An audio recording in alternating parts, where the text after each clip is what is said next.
Dust rolled across the Oregon outpost in 1869, thick enough to sting the eyes and scrape the throat. The air smelled of pine sap and tobacco, a harsh mix that settled heavy on the skin.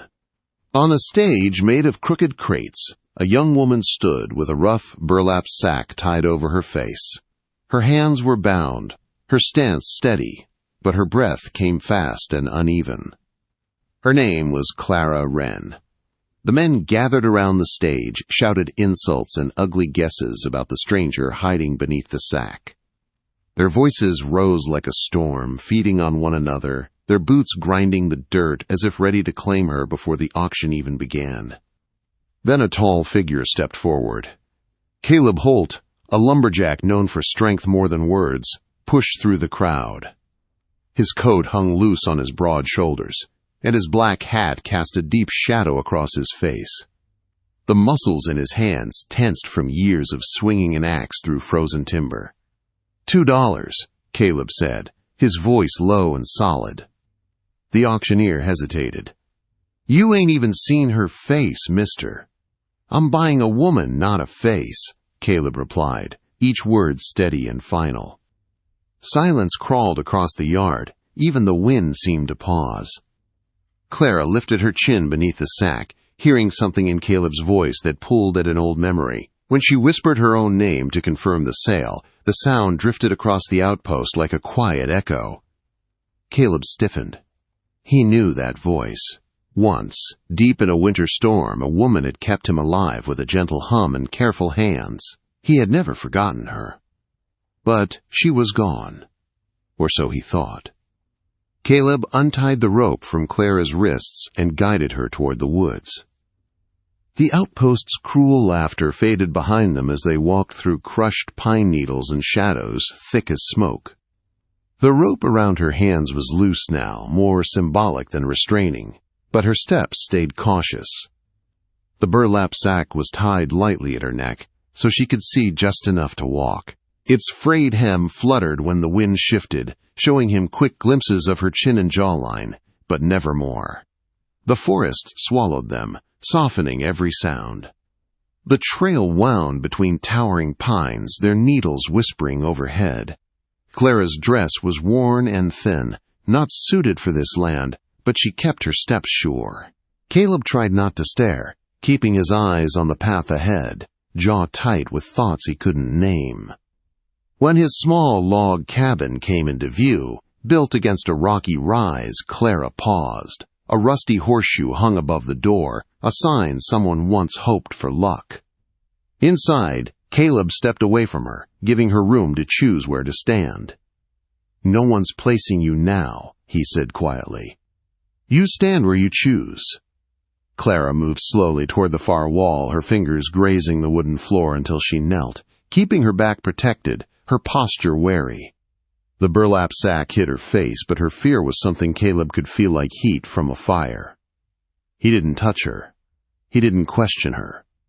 He simply went to the stove and set a pot of water heating, letting the warmth fill the room. He placed a wooden bowl near her and backed away. I always make enough for two, he said, not looking at her. Used to be for my wife. After she passed, I kept the habit. Clara lifted the edge of the sack just enough to see the bowl. Her movements were careful and practiced, as if she had lived too long expecting harm. She ate slow, as if tasting trust itself. Caleb kept his eyes on the fire, wrestling with memories that cut too deep. The snowbound cave, the voice that kept him awake when death circled him like wolves. Clara's voice had the same quiet strength. Could it be her? The woman who disappeared before he ever learned her name? He didn't ask. He couldn't. When she finished eating, Clara tightened the sack again. Her hands shook only slightly. You don't know me, she said. Caleb turned, elbows resting on his knees, firelight flickering across his face. Don't need to, not yet. Her breath hitched. A wall rose between them, built from old fear and memories she could not speak of. Caleb stepped outside into the cold night, letting the sharp air calm him. The sky above burned with stars, bright and unforgiving. Behind him, inside the cabin, Clara sat alone. She touched the edge of the sack, holding it like a shield. She didn't know if Caleb Holt was a safe man or a dangerous man. All she knew was he had spent $2 to claim a woman with no past, no name, and no promise. And all Caleb knew was that he had brought a stranger into his home, but her voice pulled at ghosts he thought he had buried. Something dangerous was coming. The forest felt too still, the air too heavy, and both of them sensed it. Spring pushed gently through the Oregon pines, softening the air and filling the forest with the scent of new life. Clara Wren moved with quiet purpose now. She stayed close to the cabin, helping where she could, learning the patterns of the land. The burlap sack remained tied loosely at her neck, letting her see the ground as she worked. Its frayed edges shifted with each turn of her head, hiding most of her face but giving her enough sight to move freely. Day by day, she and Caleb Holt fell into an unspoken rhythm. She mended shirts with steady hands, stitching the torn cloth with careful precision. Her fingers carried small scars, markers of a life she never spoke about. Caleb worked beside her, swinging his axe through logs with controlled power, each strike echoing through the clearing like a heartbeat. But even with the simple routines, their world was thick with unspoken tension. Caleb felt it every time Clara moved close enough that he could hear her breathe. He tried to bury it beneath old promises. His wife's memory still lived inside these walls. A vow made long ago tied him to a grief he wasn't ready to let go. Still, Clara's presence warmed the cold corners of the cabin in a way he could not ignore. One evening, clouds gathered above the treetops, bruised and heavy with the promise of a storm. Caleb went searching for Clara near the river. He found her kneeling at the bank, fetching water.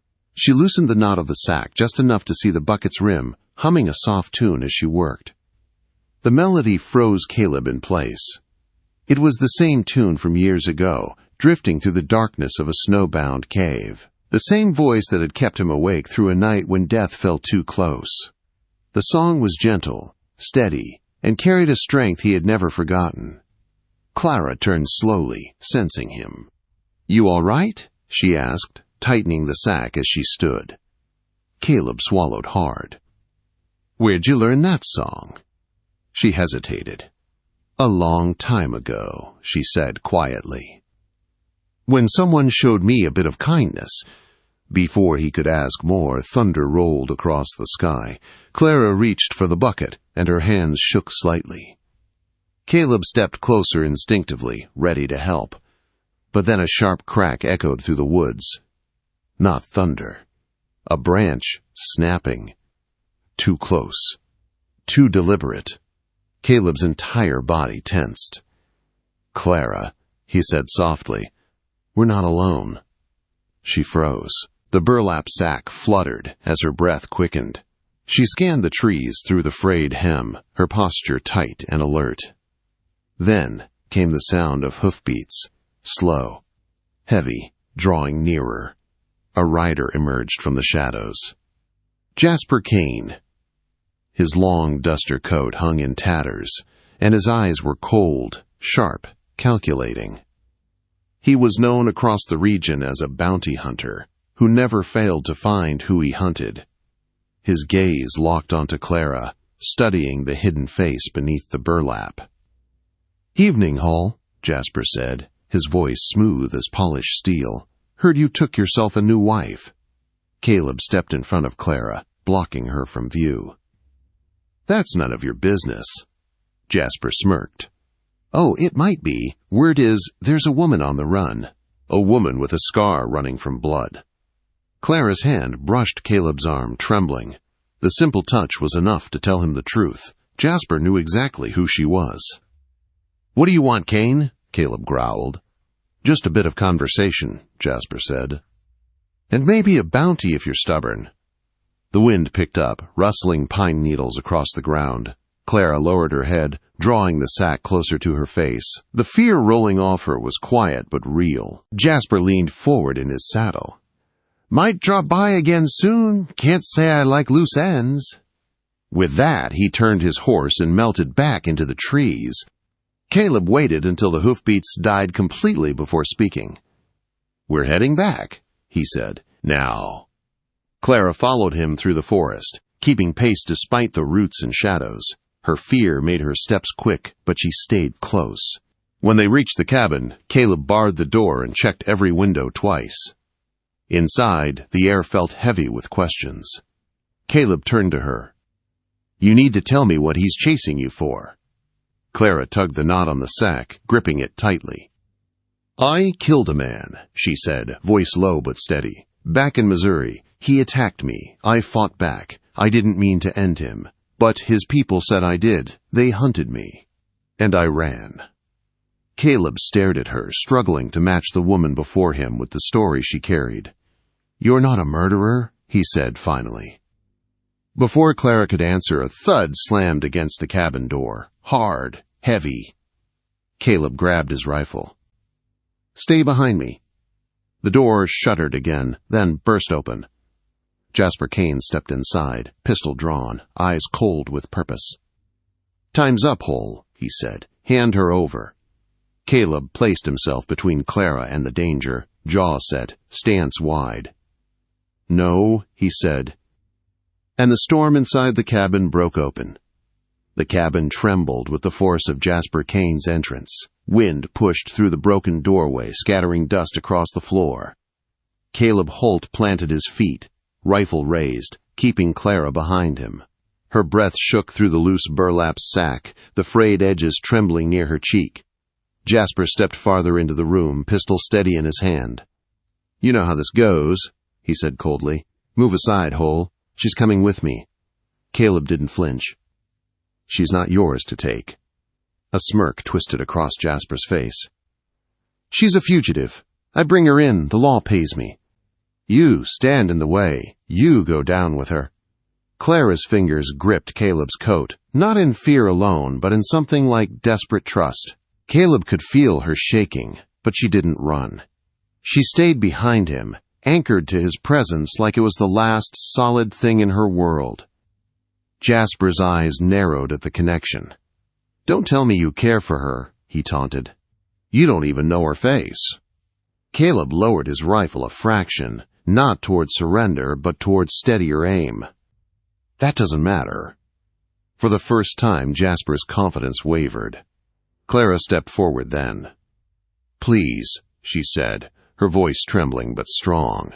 "You don't understand. I didn't choose any of this." Jasper swung his pistol toward her. "I understand plenty." Caleb moved fast. He shoved Clara toward the corner and fired. The shot cracked the air, splintering wood near Jasper's boot. Jasper returned fire, the bullet burning across Caleb's arm and sending him stumbling. Clara cried out but didn't freeze. She darted to Caleb's side, ripping a strip from her sleeve and pressing it against his bleeding arm. "Stay down," he ordered. But Jasper was already closing in. Clara grabbed the nearest thing she could, a metal fire iron, and swung. It clipped Jasper's shoulder, knocking him off balance. Caleb seized the moment. He lunged, tackling Jasper to the ground. The rifle skidded across the floor, out of reach. The two men fought, rolling across the floor with raw force. Fists struck, boots scraped, and grunts filled the small room. Jasper was strong. But Caleb fought with something deeper, the need to protect the woman who had already saved his life once before. Clara scrambled for the rifle, hands trembling. She lifted it, the barrel shaking as she pointed it toward the struggle. "Stop!" she cried. But Jasper only laughed, even with Caleb's forearm pinned across his chest. "You want the truth, Hole?" he spat. "Ask her about the man she killed, the one she claims attacked her." Clara froze. Jasper's eyes glinted with cruel satisfaction. "He was my brother." The room went silent. Caleb's grip faltered for a heartbeat. He looked at Clara. She stood rigid, the burlap sack shifting with her uneven breaths. Her hands lowered the rifle slowly, the weight of Jasper's accusation pressing down like a mountain. Clara shook her head. "I didn't know," she whispered. "I only fought because he hurt me. I didn't even know his name." Jasper snarled and twisted, breaking free of Caleb's hold just enough to grab for his pistol. Caleb reacted first, slamming his knife down, not into Jasper, but through his sleeve, pinning his arm to the floorboards. "Enough," Caleb growled. "This ends now." Jasper thrashed, but the fight drained from him. Caleb bound his wrists with Clara's discarded twine, tying it tight. He hauled Jasper up and shoved him toward the door. "You come with me to the sheriff," Caleb said. "Alive!" Jasper spat blood onto the floor. "You're a fool, Hole. Protecting her won't change what happened." Caleb didn't answer. He dragged the bounty hunter outside and tied him to the post until dawn, when he could ride him to town. Days passed. Whispers traveled through the outpost like wildfire. Piece by piece, the truth unraveled. A cook from Missouri, Eleanor Tate, stepped forward before Sheriff Amos Reed. Her voice was steady despite trembling hands. "I saw it," Eleanor said. "Clara fought for her life. I begged her to run before they blamed her for a crime she didn't commit." The sheriff nodded slowly. "That story holds true. The warrant is lifted." Clara Wren was free at last. When Caleb returned to the cabin, Clara stood outside with the burlap sack folded in her hands.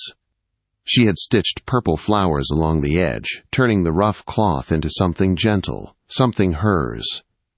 "You don't have to hide anymore," Caleb said softly. Her fingers trembled as she lowered the sack. For the first time, Caleb saw her face fully. The scar ran across her cheek, a mark of survival, not shame. Her eyes were soft but strong, full of gratitude and something deeper. "I thought I lost everything," she said, "but you gave me a place to stand again." Caleb stepped closer, his voice barely above a whisper. "You saved me once. Maybe we were meant to find each other again." They married beneath a canopy of pines, the forest quiet, as if holding its breath. Clara's dress was simple, her veil made from the old burlap sack she had once worn in fear. Now it was stitched with small signs of hope. Together they planted a pine seedling beside the cabin. Its roots took hold deep in the soil, a promise of new beginnings. As the sun dipped low, Clara slid her hand into Caleb's, their scars meeting, their pasts finally at peace. The road ahead stretched wide and wild, but for the first time they faced it together.